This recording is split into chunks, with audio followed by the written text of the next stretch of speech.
Mal da daha zaf sıkıntı çekiyor. Hem zor mesela öğrenci de dahiye rahat tane.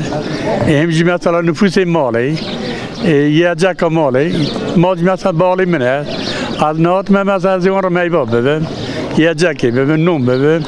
Onu ne de kemer çor. Yoksa vakitimi az kanat atma çorkiş. Durumda evde sıkılıyoruz.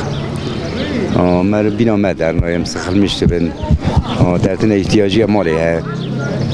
Yoksa malına tezeyru dekatim. Eşya malıra ihtiyacı malı he. Başka sıkıntı tane yani. Hiçbir tedbir almıyoruz. Nasıl herhalde? Ne eldiven kullanıyoruz, ne maske kullanıyoruz. Neden peki? Valla ne o yok ki yani. Eczaneye gidiyoruz bulamıyoruz yani. Şimdi alınan tedbirleri doğru buluyorum da yani alınan tedbirleri doğru buluyorum.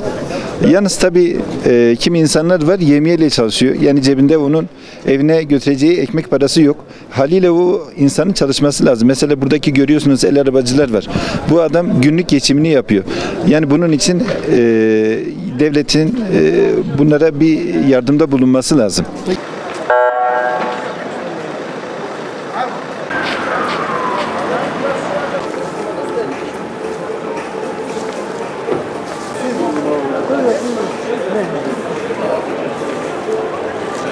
Soracağım bir dakika.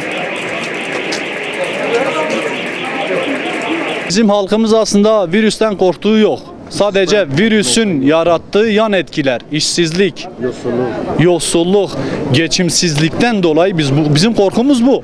Maskem var abi, maskem cebimde. Kapalı yerlere ben girdiğimde maskemi takıyorum. Yani bu da bir tedbir yani. Sonuçta cüzdanımı gezdiriyorum.